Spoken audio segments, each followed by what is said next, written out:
Всем привет, дорогие друзья, с вами Кирилл Сакаст и Петруха, и добро пожаловать на канал Криптогеймеры. Сегодня для вас мы покажем еще один интересный проект, это SkyWeaver. Это карточная игра, которая находится сейчас уже, по-моему, в альфа-тесте, был бета-тест. И посмотрим, что это за проект. Игра тоже на блокчейне по типу Gods Unchained. Интересное визуальное решение, много хороших и механик, ну, отличных от тех же самых богов. Все это мы сейчас покажем. Петруха, здорово. Всем привет. Да, только не бета и альфа, а наоборот. Сначала делают альфу, потом бета. Бета уже тоже ближе к релизу. Вроде как в апреле... Суть, я думаю, понятна, да? Да, вроде как в апреле хотят уже запускаться. Сейчас здесь реализовано в том, что есть в блокчейне эфириума есть такая тестовая сеть, специально для разработчиков, где не нужны настоящие валюты, а можешь запустить свой проект, проверить, там себе там нарисовать сколько хочешь эфириумов, гонять туда-сюда, проверять, тестировать и раздавать своим первым тестировщикам и игрокам. Как в этой игре вот видно у Кирилла на аккаунте 1740 золотых монеток. Это вот такой называемый маркет, где можно покупать карты будет и продавать. Мы это уже все потестили, вроде все работает. Можно купить сразу собранную колоду, например, с топ-рейтинга чувака. Автоматически он берет все карты, показывает цену, покупаешь, продаешь, то есть не надо что-то там ждать будет. Вроде да, вот получается, смотрите, ребят, изначально на аккаунте было 10 тысяч внутриигровой валюты, и получается можно посмотреть, да, какая дека, понравилась, не понравилась, и просто покупаешь, она будет уже собранная, то есть максимально удобно. Вот видите ценники, да, на эти деки. Это получается игровая валюта, поэтому здесь особо не обращаем внимания. Что касается режимов игры пока два. Именно если брать это собранные деки, это, ну, по сути, мы подбираем свою колоду, свой класс и этой колодой играем. Здесь, видите, вот система такой-то рейтинга присутствует. И второй режим, это когда колоду нам подбирает, получается, ну, искусственный интеллект. Да, это рандомная колода получается, и у нашего оппонента такая же рандомная. Напоминает, ну, похоже, наверное, на арену Херстона, только где мы сами набираем колоду. Тут она получается уже готовая, и мы от этого как-то будем отталкиваться, то есть, ну, в равных условиях, грубо говоря, и будет уже решать именно понимание, анализ и так далее. Сейчас мы нажали поиск игры, да, знание игры, конечно же. Сейчас мы нажали поиск игры, друзья, поэтому ждем пока. В принципе, что можно посмотреть, Петруха, тут такое интересное? Может, пока карты посмотрим? Можно посмотреть карты, можно посмотреть персонажей, да, то есть здесь немножко сделаны персонажи по классам, то есть по очень элементам, много интересных... по классам. Да, вот есть карты по элементам, там огонь, вода, воздух и что-то тьма, наверное, да? Да, тьма, свет есть. Да, есть классы типа силовик, агильщик, там интеллект, мудрость. То есть есть какие-то нейтральные карты, которые всем подходят, а есть вот которые именно требуют определенный тег, да, можно так сказать. Здесь очень много интересных механик, которые полностью переворачивают игру, если вы там думали, вы выигрываете. То есть куча каких-то там бафов, дебафов, чантов, что-то там. Да, тут механик, кстати, очень много. Вот если так, ну, посмотреть, как бы для старта, вот если сравнивать две игры, это Gods Unchained и SkyWeaver, то есть она более сложная сама по себе. Тут вот, я даже поиграл, как-то вникнуть просто тяжело, потому что вот эти механики, их намного больше, из-за этого складывается такой более сложный вход. Но потом, когда разбираешься, конечно, намного проще. Еще плюс огромное количество разнообразных карт в игре, то есть это как в любой игре вы заходите, и когда вы не знаете, какие есть вообще магии, спеллы, то есть юниты, вот это само по себе довольно-таки непросто. Но как в любой игре, то есть пару игр сыграли, там может быть пару часов, и уже вход довольно-таки комфортно ощущается. Ну что, друзья, мы решили поставить не рандомные колоды, там все-таки рейтинг был побольше, может быть игроков меньше, потому что, ну, когда ты собираешь свою колоду, естественно, это проще. Здесь это будет наша колода, которую мы купили. Купили мы, получается, с магазина. Так, ну, не знаю, звук, наверное, отключим. Это купленная колода, поэтому она уже имеет какую-то синергию. Единственное, надо, конечно же, понимать, что вы покупаете, и для того, чтобы было проще входить. У нас получается здесь 4 карты мы оставляем из 7, ставим четверочку, есть первая зачистка, десятки, конечно, слишком лайтовые карты, но в принципе проблема то, что нет юнитов. То есть можно, конечно, оставить Феникса, но проблема то, что у нас нет стартовых юнитов. Вот это уже по деке не очень, то есть у нас сейчас плохой заход. У нашего героя есть обилки внутренние, то есть это сейчас как бы просто плюс 2 маны, но в процессе игры эти обилки можно менять. То есть некоторые юниты могут накладывать, и сами юниты могут также получать дополнительные обилки. Так, просто бьем. Тот, кто ходит, да, тот, кто ходит вторым, тому 2 маны, кто первым, тому 1 ману дают. Да. Немножко выравнивают. Можно посмотреть, видите, полностью вашу деку. Это хорошо делать, когда... Ну, это вы можете посмотреть, да, какие карты остались в вашей деке. И это прикольно, когда вы заходите в режим, где вам колоду дают рандомную, то есть смотрите, да, что вообще у вас есть, чтобы вы понимали, как вообще вам играть. Вот обратите внимание, то, что у вот этого юнита есть тоже обилка внутри, она стоит 1 маны. То есть там разные эффекты, и это, конечно, еще увеличивает именно вариативность геймплея. Используем здесь 2 маны и получаем дополнительное усиление атаки, бьем просто в лицо, потому что потрейдить мы никак выгодно, к сожалению, для себя не можем. Да, здесь очень может быть большой лейт, там до 17 маны доходить. Я то, что встречал, может, видимо, и больше. И под конец там такие размены происходят сумасшедшие. Слева вы видите, можно смотреть, какие карты были сыграны, какие в деках лежат. Мертвые карты видно тоже, отображается. И, как вы видите, игра не тормозит, и в браузере достаточно красиво все показывается и играется. Да, можно, как мы уже говорили, играть также на iOS точно. На Android, по-моему, тоже была она, но не знаю, насчет Android не уверен. То есть они сейчас пытаются сразу сделать, ну, на все сразу платформы ее. И вот стилистика, то есть мне прям визуально очень нравится. Единственное, то, что тут не получится, вот как я пока, ну, именно прощупал, каких-то быстрых агрессивных дек. То есть стол наполняется очень быстро, идут постоянно размены. И вот именно тяжело пока вот разбираться поначалу, потому что много всяких карт, и где-то начинаешь немножко теряться из-за этого. Если вы обратите внимание, на заднем фоне сейчас нарисовывается солнце, которое всходит. Это есть здесь тоже такая механика: восход, закат, ночь, сумерки. Какие-то карты на это подвязаны тоже. Какие-то эффекты, которые срабатывают только на восходе или только на закате. Это не просто там в начале хода, в конце хода, да, это надо как бы за этим следить.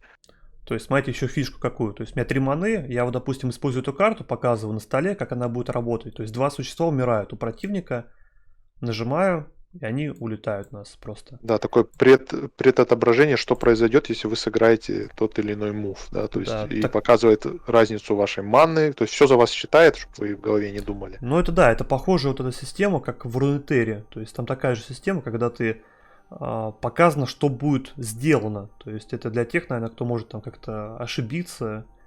На самом деле удобная тема, почему нет? То есть можно прощупать, да, а что будет. То есть я вот, допустим, юзаю, смотрю, да, так, мы убили существо. В принципе, неплохо, но, как видите, у меня особо тут ставить нечего. То есть просто атакую.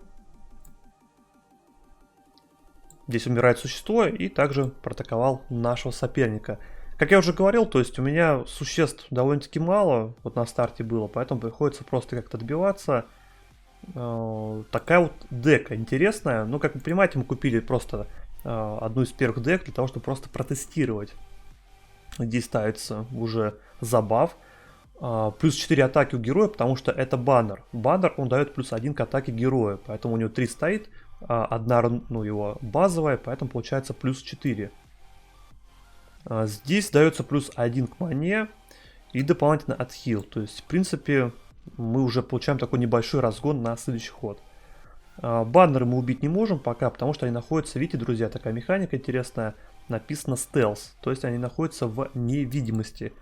И мы, к сожалению, не можем достать никак пока нашего соперника.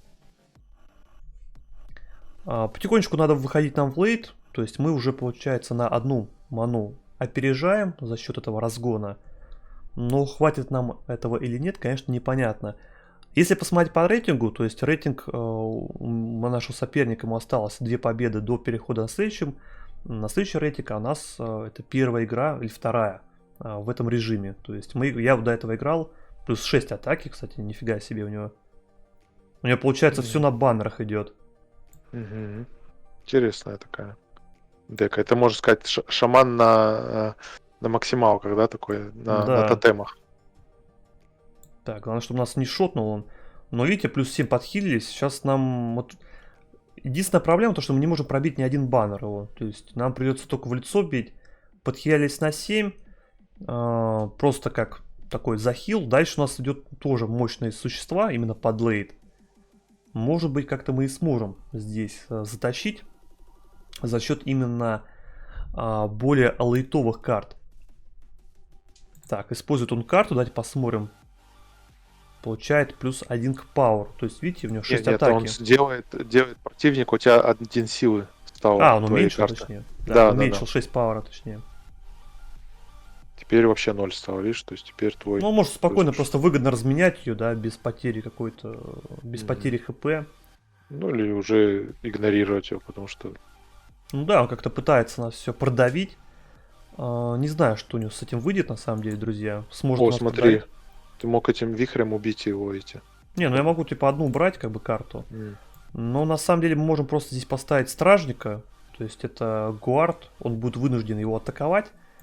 И дальше можем один из баннеров его убить. То есть атакуем, у него будет меньше атаки. То есть видите, сейчас 5, бьем еще, и останется буквально 4. Но вот проблема то, что видите, я сейчас не посмотрел, у него армор. То есть армор убирает одну атаку. То есть у меня получается одна атака, я пробил, и получилось, что урона вообще 0. То есть это я лишние только 2 урона получил. Вот здесь Еще такая какие-то тема. цепи похоже. Да, цепь это то, что у меня висит, и у нашего, получается, сейчас оппонента. Какие-то зачарованные слова отключаются. То есть, видимо, перестают действовать эффекты каких-то Ну, это ключевых слов. как вот я так примерно понимаю, то, что когда можем получить какое-то умение, которое могут накинуть на нашего героя, чтобы он его активировал, то есть это сейчас нельзя применять будет. То есть, как бы, тут 5-1, опять армор. Ну, урона, кстати, много, то есть он просто пытается пробивать полностью наше лицо. Конечно, это не круто, но что делать? Есть еще один стражник у нас с лайфстилом. Давайте ставить вот эту птицу. Феникс. Пробиваем существ, чтобы меньше было по нам урона, конечно же. Видишь, она меняется местами, что-то там цепи эти. Проблема срабатывает. проблема вот этих цепей, то что, видите, не работает, я так понимаю, вот этот их умение. То есть это получается птица и гигант, они были как таунт. То есть они, получается, их надо было атаковать, протекторы. Вот эта фишка висит и все. То есть они не танкуют, это проблема. То есть он может спокойно пробивать мне только лицо. Это, конечно, большая-большая Что за проблема. карта была? По минус 6 втроим влетела. Ну это вот Maelstrom. Maelstrom, да. Каждому юниту. Ничего Каждому себе. юниту по 6 урона. И возвращает убитых только в колоду, видишь, оно не в Void Мгм. улетело, а в колоду обратно. То есть могут Так, что мы обратно можем прийти. делать? Надо как-то сейчас пытаться тут сейвиться. Вот Единственная тут проблема вот эти чайны. То есть мы сейчас... Деревушка тебя не отхиляет. Ну это по идее тоже это не таун, да, то есть это баннер здесь. Из того, что твой можем таун? поставить, это только максимум вот эти деревья. Но вот видите, Ты- это по идее все таунты. Нас еще отхиляло. То есть вот это Ты можешь при его еще призыве... корнями еще можешь, по идее, Да, если корнями бы сейчас маны нельзя. хватало. Да. Да. У нас такая дека получается на протекторах. То есть это все юниты, которые должны были впитывать урон. Но вот эти цепи, они не дают активировать вот это пассивное Контрят. умение. Поэтому получается такая некая контра. Но посмотрим. То есть у нас сейчас прям все плотно. Может быть, он выдохнется и будет камбэк. Да, но у нас вот это существо нас отхиляло на 7 единиц, то есть 2 раза это уже плюс 14. То есть так неплохо. У него плюс еще карты довольно-таки мало в руке. Мы сейчас, конечно, будем максимально пытаться выгодно как-то трейдиться. Опа. Интересная у него, типа... Гидра. Не гидра. трейдера. Да. Да. Это меня как еще есть- Мегарыныч, видишь, с 3 головами. не? Да, у меня еще Гидрикс есть. Еще Офигеть. следующая стадия Тридекса, походу. Да. Так, Вот, видишь, получает какая-то баннер. воздушная руна какая-то. Есть Silence. То есть, видите, Молчание. Мгм. Ну, потихоньку так, он... это существо мы можем, получается, откинуть. Можем, конечно, поставить. Давайте попробуем просто откинуть вот так вот, да. Из всех существ мы можем только двумя пока атаковать. Нам надо по-любому будет убивать. Пишет, GG конечно, пишет. пишет, конечно, ГГ, но проблема в том, что мы не можем пока убить его. Походу он посчитал 5-7, Нет, так мы, проблема, что мы не можем атаковать. 12, У нас 13. зато есть ауешка на один, то есть мы, видите, всех почистили, этих гидриксов. Ставим У тебя- баннер, получаем плюс урон и просто спокойно атакуем. Одного урона не хватает, да? Нет, так Вот они не этим могут, запом. они не могут Да, атаковать. да. У них пока корни есть, А вон за 0 маны у тебя, смотри, сколько карт. на это мы потом активируем. Следующим ходом мы можем, получается, эти руты снять. Так, он идет под хил у него неплохой.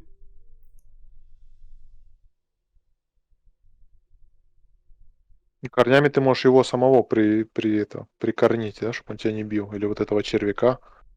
Тоже полезная штука, мне кажется. Сейчас посмотрим, что тут можно нам еще сделать. Получает плюс. Вот проблема то, что она в невидимости. То есть это, конечно, неприятно, друзья. Может, вот ты его за 0 маны, это кинжал какие-то не выведет из невидимости. Что за Ну, карта у тебя посередине? Да. у нас тут, вот видите, когда много карт, то есть проблема то, что надо прям, да, разбираться именно в механиках. Вот если, допустим, не знаешь, просто смотришь, что происходит, это, конечно, не совсем круто, но это когда ты только заходишь в игру, поэтому, конечно же, для понимания. Так, мы, получается, что сделали? У нас есть армор. Дальше что мы можем сделать? Можем поставить баннер. Единственное, конечно, 7 урона здесь неприятно. Потрейдим это существо. Здесь есть забав. Выкинуть за 0 маны кинжал, это ж ничего тебе не стоит. Может, они Да, мы выведут сейчас из инвиза. просто атакуем. Тут, кстати, как-то можно вводить существ с инвиза, но вот пока Ты, тоже может, в этой да. механике не совсем разобрались. Есть такая механика, что надо один раз в обучалке было, один раз ударить героя, только потом ты можешь ударить существо. Пусть себя мага. Так, атакуем, все. Единственная проблема, то, что у него останется сейчас 1 хп. Вот, все проатаковали. Видите, нам не хватает его добить, к сожалению. А в лицо тоже плохо. Да, нет GG. стражника. Это будет good game, друзья. То есть, видите, он находится в инвизе, никак не добить его было. Если бы можно было там каким-то юнитом еще ударить, а вот юнитом, к сожалению, было нельзя.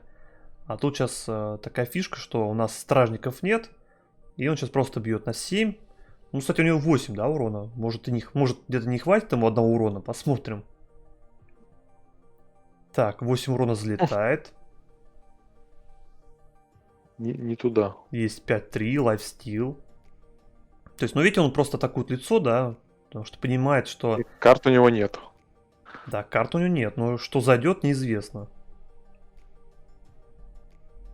Так, у нас есть и лайфстил. Проблема то, что у нас 1 хп, и мы тут и существо в инвизе у него. Ну, ставим самое сильное наше существо, тут много. И никак эти цепи не снять, не получается их. Не, с цепи вообще не снять никак. Так, у нас еще, получается, есть муллиган, две карты, но не хватает.